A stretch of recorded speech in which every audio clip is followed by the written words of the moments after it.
everybody's about value, right? How are these guys valued? Are they appropriately valued, underrated, overrated? I know it's hard to under or overrate rookies, but I think it's possible. There's guys that may not match up to the hype. Maybe we don't think they're going to get put to a good spot. Maybe we just don't like them as a prospect. All of these things are 100% possible. So today we're talking about over and underrated rookies. Let's kick it off. Who is your first? And we're going to flip flop it back and forth here. So Nate, you're going to kick it off for us. Give us a player that you feel right now is overrated. And this might be my first, how dare you, of the pod. First of many. First of many. Okay. Well, I want to start off with someone I knew would probably get me in trouble, and that's Kaleb Johnson, the running back out of Iowa. I'm sorry, Mike. It's okay. I mean, I like Kaleb Johnson. He's not my favorite running back in the draft, but I do like Kaleb Johnson. And there's another guy, running back especially, landing spot dependent. Yeah. Look, I have Kaleb Johnson just outside of my top 5 running backs. Not very far. I think he's probably RB6. So I'm not super low on Kaleb Johnson. I'm not out here saying he's a day 3 pick or he's not going to be successful in the NFL. I think he's a very solid day 2 pick for the NFL. But I've been seeing people out there inflating him into the top 3 of this class, putting him up there with Travion Henderson, Ashton Genty, and Marion Hampton in that tier. And I just think that's a little irresponsible. There's even been talk about Kaleb Johnson sneaking into the first round, Mike. What is this? This is peak, irresponsibleness of the pre-draft process with the hype with a couple weeks left. Everyone's a first-round pick. There's 60 first-round picks apparently currently as we go into the last 2 weeks. Look, they're extending the first round. Yeah, comp picks for the first round would be great. Yeah. Look, I like him. He's an upright runner with limited agility, limited quickness. He did run a 4.57 40-yard dash. Not terrible. There's a running back I like that ran a very similar 40-yard dash. But he's got great long speed. Long speed's only so good in the NFL. You only have so many opportunities to really show off that long speed. He's a guy that creates that opportunity pretty often because of how he runs with his power and, that straight line running style that he has. If he goes into a system that really fits him, hey, I think there's a lot of success in Kaleb Johnson's future. He could be a very good running back who finds the end zone plenty. He did find 23 touchdowns last year. So this is a guy that does know how to find the end zone.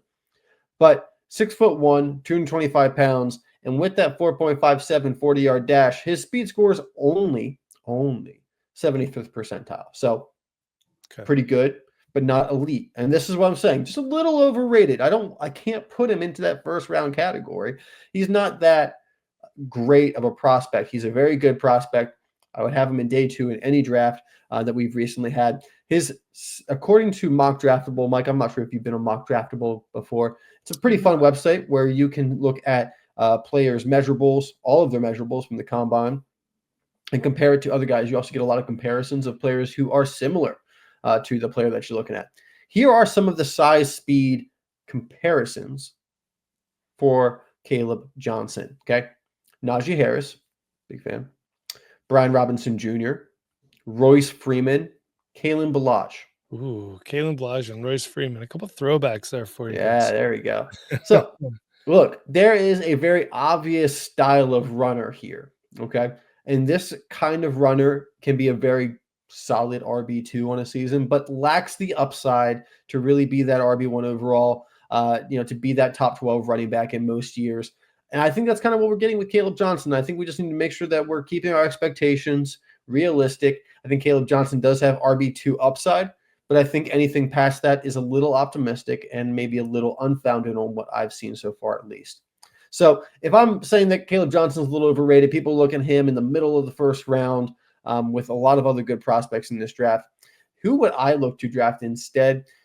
I'm kind of placing Kaleb Johnson much closer to the end of the first round in our drafts, if not at the beginning of the second round. And in that area, I'm looking at Quinshon Judkins. I'm looking at Cam Scatterbo. I'm looking at Devin Neal, but I'm probably a little bit early on him than other people are. Look, I'm fine with Kaleb being in that same tier as Quinshon Judkins and Scatterbo and some of those other guys around that area, but I don't think he's above those guys into that next tier with those elite guys like Genty and Marion Hampton. And I'm going to put Travion Henderson out there, who's still my RB2. Kaleb Johnson, by the way, projected second-round draft pick, courtesy of NFLmockdraftdatabase.com. Solid. And in his last year at Iowa, 240 carries for 1,537 yards, averaging 6.4 yards per carry and 21 touchdowns. I think he will be very scheme dependent, though, in the NFL. So, Yeah.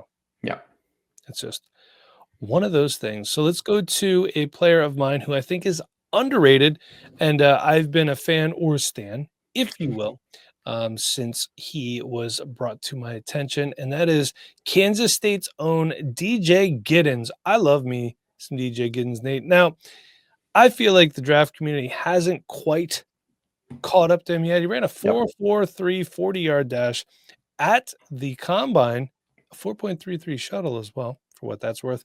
He's only a projected 4th-round draft pick. I don't really care. I think that's solid. Too much. Yeah, I know. I didn't look, and maybe I Actually, should. this year's class. Yeah, this year's class. When I force you to do our day 3 running back study in the summer, get ready for that. You're gonna hate me so much. I can't wait so much. But this year is going to be a little bit different. Day 3 will not be a death sentence to running backs this year. And you know what, Nate, I brought up mock draftable because why not? Another resource I could use. Would you like to know some players he's been comped to? Yeah, absolutely. I love this website. Going by comparisons, a couple guys in this draft: Omarion Hampton, Quinshon Judkins, Travion Henderson, and a couple guys from the past too. He's in the same categories as far as his athleticism as guys like Joseph Adai. He was good for a little bit. Love me some Joseph Adai. Boise State boy. Go Broncos. Right.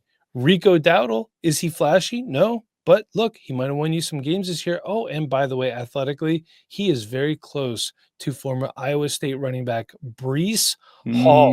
So there you go. This guy has a great size speed combo. I will say he looked great at the combine. I think he looks even better on film. He is not a slouch as a receiving back. He's not going to be detrimental to your team on 3rd downs. You don't have to pull him.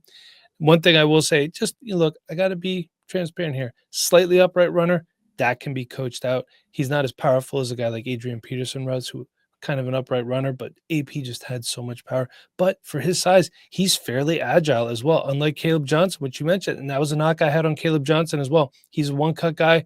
DJ Giddens, I think he has more moves than a guy like Kaleb Johnson does. Now, I said I think he's going to be a late day 2, early day 3 pick. Given the right spot, could potentially have a good role in the NFL. And I still stand by that. Obviously, things could change between now and 2.5 weeks, but I like DJ Giddens. I think he's going to be a great steal. And look, with the way running back is going in the NFL, don't be afraid to take guys that don't have the clearest path to being starters, because things happen. Players get traded, players get hurt. Players in front of them don't come and always show out. So don't be afraid to take a guy who, as a rookie, is slightly buried on the depth chart. Maybe, with the draft coming, I've heard some buzz about the Packers drafting a running back. Maybe take a stab on Marshawn Lloyd, see how cheap you can get him for. Yeah. It's just a thought. Nate, why don't you go ahead and give us another underrated player? All right. I wouldn't have called this player underrated early in the offseason process, but at this point, I think he qualifies for the underrated tag. And that's Shedeur Sanders. It's pretty obvious at this point that Cam Ward's going to be the 101 in the draft this year. He's the kind of consensus quarterback 1 among the NFL. And I understand that Shedeur Sanders does not have the same upside that Cam Ward has. Cam Ward's, a bit more. I don't want to say he's that much more athletic than Shedeur Sanders, because Shedeur Sanders is, a very good athlete in his own right, but he doesn't extend the play in the same way that Cam Ward does. No, Cam Ward doesn't necessarily get a ton of rushing yards, but he's got a bit more upside with his arm, with his demeanor, and how he extends the play than a guy like Shedeur Sanders. And we've seen Cam Ward do a lot with a little. Shedeur Sanders, meanwhile, has had a lot of wide receiver help. Obviously Travis Hunter being there, but Colorado's had a very good wide receiver room over the past 2 years, and Shedeur Sanders has certainly taken advantage of it. Now, at the same time, Colorado had one of the worst offensive lines over the past 2 years, both years. Terrible, terrible offensive line. And also, they've had basically no running game to really supplement Shedeur Sanders. Yeah. So he's also done a pretty good bit with very little around him outside of that very strong wide receiver room. Now, There's always going to be some talk about, him holding onto the ball too long. You can place a little bit of blame on those sacks on the offensive line, sure, and a little bit of blame certainly does go on him for holding onto the ball too long. But I think that at this point, we're seeing Shedeur Sanders, not just a top 5 pick, not, falling to the 3 or the 5, like we saw early in the season where Cam Ward was the 101. But now we're seeing Shedeur Sanders slide to the Steelers in the 20s. We're seeing him fall into the very end of the first round. Someone's trading up at like 31, 32 to pick him up with a 5th-year option. Like, that's a little ridiculous now. Come on, people. We have gone the full circle with Shedeur Sanders, where we hyped him up to be the quarterback 1 of this class, and now some people are putting Jackson Dart above him, which is a little ridiculous. So I'm just here to kind of, buoy us back, get us back to where we're supposed to be level-headed with our ideas of Shedeur Sanders. He's certainly a first-round pick, in my opinion. I think he's worthy of a top 10 pick. And in fantasy football, I'm certainly still interested in him in the first half of the first round in Superflex drafts, because he may not have the upside, like I said earlier, that Ward has. But we've seen many quote-unquote game managers be quite successful in fantasy football. Guys like Brock Purdy, Jared Goff, Baker Mayfield. I don't know if you call him a game manager or not, but he's not, running for a ton of yards at this point. Even Geno Smith was quarterback 13 last year. Okay. Yeah. So, a very solid quarterback 2 on your team can be very valuable, especially, if depending on how you built your roster, you have a really strong quarterback 1. Shedeur Sanders probably isn't your quarterback 2 moving into this coming year, but down the road, I think he can be a very viable quarterback 2 who can be in that kind of quarterback 12 to 16 range on a seasonal finish and be in that same conversation as those guys who I just mentioned outside of Geno Smith, who have very recently finished within the top 12 and been quarterback 1s. And Shedeur Sanders, like he had at Colorado, a very strong wide receiver room, is going to need weapons around him in the NFL. I don't know if Shedeur Sanders is going to be a guy that, on a really bad offense is going to be able to elevate them and take them to the next level. But you put him in offense, say he goes to the Steelers, where they're going to have themselves a much better offensive line than Colorado had. They have DK Metcalf. They have George Pickens. They're going to have a running game, whether it's Jalen Warren, Kenny Gainwell, or someone they're drafting this year. With an offense like that, I think Shedeur Sanders can be quite successful in the NFL. Now, this is a guy that is very accurate, very good decision maker. Does not throw a lot of interceptions, has one of the highest completion rates in the history of college football. And who was the last uber accurate quarterback to come out? Bo Nix. I think that worked out pretty well for a lot of people, and a lot of people were doubting him going into the draft and going into even his senior season. So I'm not going to say that Shedeur Sanders is exactly Bo Nix, but I do think that Shedeur Sanders is currently underrated, and we need to realize, he is the quarterback 2 of this draft class. I'm not too interested in the guys after him, and I think he's going to be viable and valuable for your fantasy team. So he's certainly worth, to me, still at 104, 105, 106 in the Superflex League. Yeah, absolutely. Colorado, not a good running team. You want to hear their running back stats for the season? I don't know if anyone even had 500 yards. It's pretty bad. Charlie Offerdahl, 26 carries, 119 yards. Okay, he played 13 games. Dallin Hayden, I don't know if I said your first name right, Mr. Hayden. Forgive me. 64 carries, 196 yards, and 1 touchdown. That's in 11 games. Former Ohio State Buckeye. Yep. Isaiah Augustave, their leading rusher at the running back position. 11 games, 85 carries, 384 yards, and 4 touchdowns. And Micah Welch, 9 games, 43 carries, 186 yards, and 4 touchdowns. The best was Offerdahl, averaging 4.6 yards per carry. So, yeah, they were not a good running team. That offensive line was not very good. So I do agree. And Shedeur Sanders is extremely accurate. But that leads me to my overrated player. That's Jalen Milroe. Right now, he is a projected 2nd-round draft pick, courtesy of NFLmockdraftdatabase.com. Here's the thing about Jalen Milroe. You want to talk about athleticism for days? This guy's got it. He also has an absolute cannon for an arm. Mm-hmm. However, he is extremely inaccurate. There are times he could settle in, but under pressure, he can definitely be pressured into making mistakes. He also does not always read defenses well. In college, he was able to use his athleticism to escape a lot. That won't always be there in the NFL.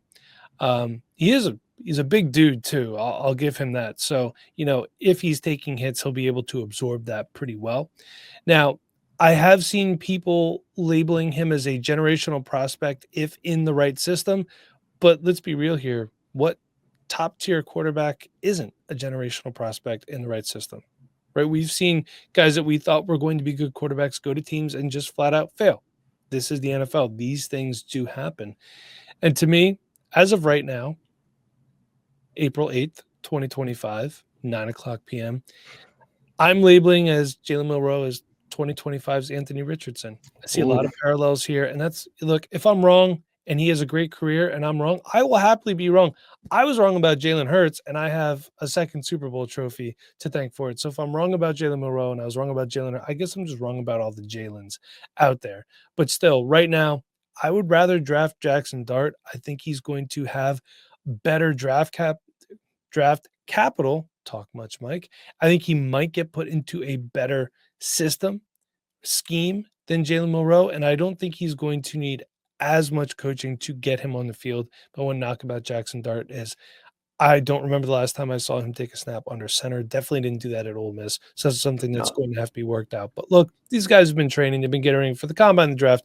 He'll be ready to go by the time spring ball starts for the rookies. And let's go to your next overrated player. And dare I say, how dare you? How dare I? Yeah, This is maybe a little bit targeted, I have to admit, but I wanted to make sure I got this out, while we still could. My next overrated player, Tre Harris, wide receiver, Ole Miss. Well, I think is possibly the player that we disagree the most on in this draft, Mike, according to our scouting grades. Sounds about right. Tre Harris, number one, not that fast, 4.54, 65th percentile speed score. He's also not that big. And I'm being a little nitpicky here. 6'2", 205. He's a big guy, but 60th percentile catch rate is per player profile because he's got small arms. He's got small arms, Mike. 6'2", but small arms. What do you want me to say to that? I don't know. Just telling you, just letting you know. Okay, so you're looking at a guy, 65th speed score, 65th or 60th percentile catch radius. I'm not saying he's a tweener, but what's he really good at? He's not super fast. He's not very super big. He's kind of a little bit of both. Okay, I pulled up mock draftable again. So okay, well he's kind of not that fast. He's kind of not that big. He's kind of big, but not that big. Who's it compared to? Well, compares to Javon Baker, Marquez Callaway. Okay, I mean it's not a super exciting names, to be honest. Yeah, I like Javon Baker. Okay, I like Marquez Callaway. I had him on a lot of teams. I sold him for a couple second rounds 2 years ago. This is also a guy that has been productive, but never surpassed 25% target share in a season during his college career. And a lot of these guys that we're talking about, going to the NFL and becoming good wide receivers, certainly surpassed the 25% target share. Now, Ole Miss, they spread the ball out, but he spent 2 years at Louisiana Tech as well, where he performed pretty well and still did not reach that 25% mark. Now, Mike, you're like, okay, well, that's fine. This guy, he had 1,030 yards this year and, just had a ton of yards per catch. He's really, really good. Well, I dove into it because I remember his really hot start. I remember him taking off throughout the college season and being like, hey, Tre Harris, that's a name to watch. Well, 628 of his 1,030 yards and 38 of his 60 receptions came in the first 4 games of the season against Furman, Middle Tennessee, Wake Forest, and Georgia Southern. It's not racking them up. not the highest level of competition there. Mike, nearly a quarter of his seasonal yards came against Georgia Southern when he had 225 yards.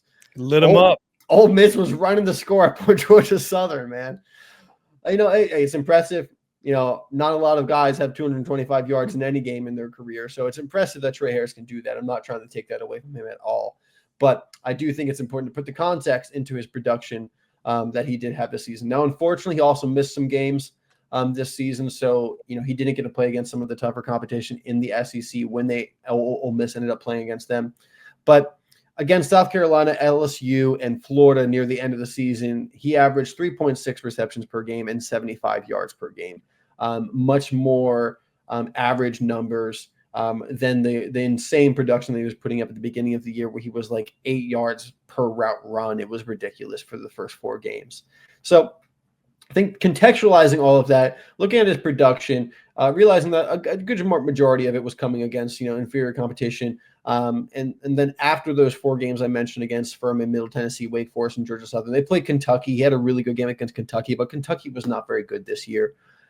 So when they did play the South Carolina, the LSU, the Florida, the 3 best teams he played that year, his production dipped a lot. It dipped a lot in comparison to the other teams that they played. So just trying to keep that in mind.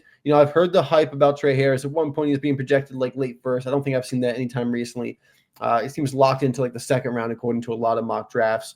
Though I think someone recently left him out of their top 2 rounds. So maybe he falls into the 3rd round, which in my opinion is more where I'd put Tre Harris, especially Mike. I've been burned. I've been burned by guys like Treylon Burks and Laviska Shenault and these guys that all are about 6'2", 205 and run a 4.55. All of those guys, in that kind of realm, who don't create a ton of separation, win with their physicality.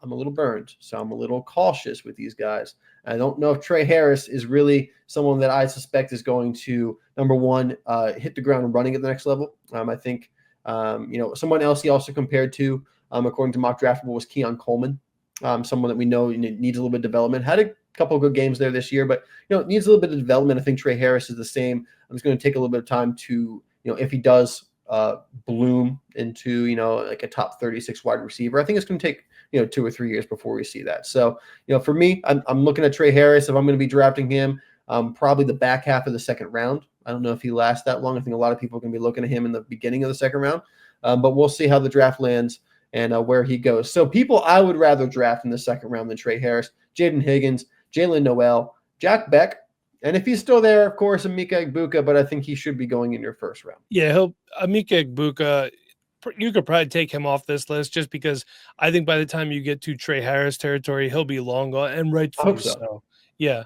And Tre Harris also a projected 3rd round wide receiver in this next year's draft, which I think is probably pretty good. I think it's like an early 3rd. Let me talk about another underrated player, and that is LSU tight end Mason Taylor. I love me some Mason Taylor. Currently a projected 2nd round draft pick on NFL mockdraftdatabase.com, which I feel is kind of right. They have him going in 1 to the Chargers, which I would love. They have him going 32 to the Eagles, which I would hate. I just don't think that they should spend that pick on a tight end. As much as I love Mason Taylor, I think you could probably sell that pick, move back, and go there. And also the Rams is another one that I saw as a landing spot for Mason Taylor, which would be good. The Rams could use a strapping tight end. But this is a guy who looks like he's been an NFL tight end for a number of years. This guy is a physical, just all around tough, gritty tight end prospect. One of the things that amazes me about Mason Taylor, and okay, just for some reference here, Nate, could you possibly pull up Mason Taylor's height and weight for me? I forgot to pull that up. I apologize. I sure will. For his size, he is able to evade defenders after the catch better than I expected. And it's not just with pure physicality. He'll knock guys over. He has no problem doing that. But a number of times, especially in tight end screens, a lot of good tight end screen tight ends in this class for whatever reason. He's able to, athletically and agilely just get over to the side, kind of juke a guy, make a nice cut. And he just, gets out of their way. And he's got pretty decent long speed, too, for a tight end. Also, solid hands and a good blocker as well. So I know, again, hey, no one cares about blocking. Keeps these guys on the field. So. It does. He is 6'5", 251. Mike, I will give you some comps athletically, measurably. According to Mock Draftable, we got Jeremy Ruckert. I like Jeremy Ruckert. I wish Jeremy Ruckert would have went to Ohio State. I wish he would have went somewhere that utilized the tight end a little bit more. But I like Jeremy Ruckert. Got Pat Fryermuth.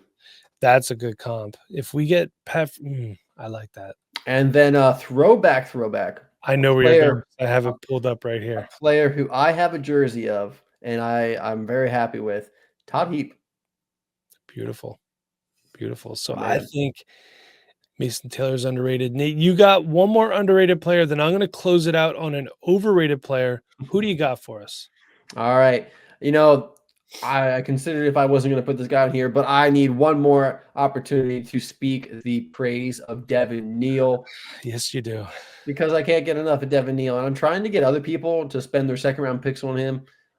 Maybe I shouldn't be. I should just be keeping it to myself. That way I can just get 100% rostership of Devin Neal. Last year we expected him to come out and he did not. I think maybe by the time we watched all the film and got into it, maybe he would have been the RB1 in last year's class. It was kind of a tough class to really pick out RB1, with Brooks, of course, coming off the injury. Yeah. So he went back, and I think I remember saying, he's not going to be a top 5 running back in this draft class. Man, I eat my own crow plenty. A lot of people don't have him as a top 5 back in this class. So I guess I was right there, but I think I might have him as a top 5 back in this class. We'll find out when we release our top 5 at each position right before the draft. But we're talking 3 straight 1,000-yard seasons, Mike. He's got 4,300 career rushing yards at 5.7 yards per carry. And this is for a Kansas team where he has been the offense for them. They were not very good last year, and he still had an incredible season where he's had 3 straight seasons with at least 30 runs of 10 yards or more, which is top 26 all years. His sophomore year, he was 26. Otherwise, there was top 20 almost the last 2 years. He's had 32 touchdowns over the past 2 years, which is top 10 in the past 2 years as well. 32, 16, and 16. 85th percentile dominator rating. So as I was saying, he is this offense at Kansas. He dominates the backfield, dominates a lot of their touchdowns and scrimmage yards. 79 career receptions for 723 yards. This guy can do it all. And I know people are worried about his 4.58 yard, 40-yard dash. I poo-pooed on Kaleb Johnson and his 40-yard dash. But You certainly did. Kaleb Johnson's a lot bigger than Devin Neal, and when you're that big, I think you probably should run a little bit quicker because sprinters are big guys. The small guys are the long distance runners. But I'm not too worried about it because Devin Neal actually had 80th plus percentile vertical jump and broad jump, so he still shows the explosiveness. He just doesn't really have the long speed, which you see that on film. You know that Devin Neal doesn't have the long speed, even though he had plenty of long touchdowns playing for Kansas. So I do believe he can still make it happen. But this is a player, he's got a 53rd percentile speed score, but an 83rd percentile burst score. And I think in the NFL, as a running back, that burst is a lot more important than your overall top speed. We've talked about it before. You only have, maybe a dozen opportunities throughout the year to really show off that long speed when you're 30, 40 yards down the field. So if Devin Neal can't maybe finish off the 80-yard touchdown runs, I'm okay with that because I know that he's going to get me the 5 to 10-yard runs on a very consistent basis. And that's what I'm really excited about Devin Neal, plus the reception ability. He's a great receiver. This is a guy that is one of PFF's top graded running backs this past year. He's actually tied for PFF grade with Omarion Hampton and Quinshon Judkins. And that's where I have him up just about because I think he is one of the better running backs in this draft class. People need to take note of it. I do think he's a day 2 pick. I will be devastated if he falls into the 4th round. To be quite honest, I think it's a possibility because of the running backs in this draft class, but I personally believe he is way too good to fall into day 3. So I will either be validated or devastated, one of the two come Friday night. But either way, like even if he's a 4th round pick, even if he's a day 3 running back, I'm going to have a lot of Devin Neal by the end of the summer. Yep. Yeah. And that's exactly where he's projected. So we'll see how that works out. All right, last one. Let's finish it with an overrated player. And for me, that is Miami, the U, tight end Elijah Arroyo. So I like Elijah Arroyo, but I think you could do better. He's great after the catch, fantastic after the catch, and he has a pretty high catch percentage too. Last year, 74.5% of his passes were caught and that were in his hands. I did see some clunkers off his hands a little bit, just some concentration drops. He has a very, very poor contested catch percentage. Would you like to know what it is for his career, Nate? 22%. I wish it was that high. Oh, man. 14.3%. Not good for a tight end. Now, one thing I'll say, Elijah Arroyo is not a traditional inline tight end. This is a guy that you have to move around because he lacks something that the tight end position needs, and that is physicality. I do not think he's the most physical player. I don't want to say he gets taken down easily, but there were times where he definitely could have fought harder. If he can shake a defender, however, he will be I don't want to say consistently gone. NFL speed will catch up to him, but he puts on a good show of racking up the yards after the catch, which he does, like I said, a great job of it. Nate, you've also discussed in the past, he does have a pretty significant injury history as well. Yeah, unfortunately, it's pretty bad. He barely got any snaps in over his first 3 years at Miami. Yeah, so not good. So that's something to consider as well. And NFL Mock Draft Database has him as a projected second round pick, and a couple ones on here. 32 to Philadelphia. Stop it! Stop it! They're going to restructure Dallas Goedert, from what I've heard, which I will take a restructured Dallas Goedert over a banged up Elijah Arroyo. So hey, you don't want Elijah Arroyo, Mike? Who do I draft instead? How about you head on over to the West Coast and draft Oregon's Terrence Ferguson? He can do everything that Elijah Arroyo can do, but I don't think his breakaway speed is as good as Elijah Arroyo's. He's still plenty fast. I think he's better in the red zone, and he is a much more physical player than Elijah Arroyo is. This is a guy right here who should be moving up draft boards. Let me pull him up right now on NFL Mock Draft Database.com. It is hard to type and talk at the same time. Let's see where he's projected to go. So he's actually only projected a 4th round draft pick. Ferguson? Yeah, Ferguson is. Oh, he also compares well to guys like Kadon, Tucker I love Kraft, Kadon. Luke Schoonmaker. I think we're going to be talking a little bit about Ferguson a little bit later in the Patreon episode. We will. I agree that he is a good undervalued pick, maybe. And I also agree that Arroyo is a little overvalued. I've been seeing him also very early in the second round. And between his limited production, his injury history, the fact that, I don't think he has a lot of physicality, and, I don't think he's like a great pure tight end. I think, we're talking about an athlete playing tight end rather than an athletic tight end with Arroyo. So I think there's, for me, a lot of hesitancy with him going nearly that high. I will take Terrence Ferguson over Arroyo. Check it out. We talked about Arroyo's injury history. Here's the games that Ferguson has played from 2021 to 2024. 14, 13, 14, 12. I like that. Yeah, and his lowest amount of yards in a season was as a freshman with 141, and then it's been 391, 414, and 591. So it's pretty productive for a college tight end. Yeah, he's consistently getting better every single year. 16 career touchdowns, 6 in 2023 alone. I like Terrence Ferguson a lot. Let's see, sportsreference.com has him listed as 6'6", 230. So he's going to want to bulk up just a little bit, but still plenty of time to get in an NFL weight room and do all of that. So we thank you very much for tuning in, watching, however you choose to digest it. Again, patreon.com/Dynasty Rewind. Go get a week for free. It's on me. Till next time, everybody. For Nate, I'm Mike. Thanks for listening.